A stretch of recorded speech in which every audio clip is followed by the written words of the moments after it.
देवळी पुलगाव मतदारसंघातील शेतकऱ्यांना सिंचनाचा अधिक लाभ मिळावा यासाठी आमदार राजेश बकाने यांनी सुकळी उभार लघुसिंचन प्रकल्पाच्या नूतनीकरणासाठी पुढाकार घेतला आहे।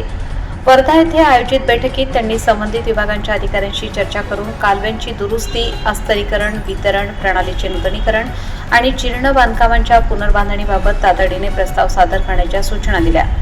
सध्या प्रकल्पातील मोठ्या प्रमाणावर पाण्याचा अपव्यय होत असून आंची मोठी परिसरातील अनेक शेतकरी सिंचनापासून वंचित राहत आहेत। ही समस्या दूर करून प्रत्येक शेतकऱ्याच्या शेतापर्यंत पाणी पोहोचवण्यासाठी शासन स्तरावर सातत्याने पाठपुरावा करणार असल्याचे आमदार बकाने यांनी सांगितले।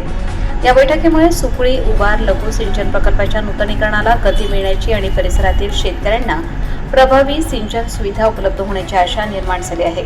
सह्याद्रीचा राखणदारसाठी अविनाश भोपे, वर्धा।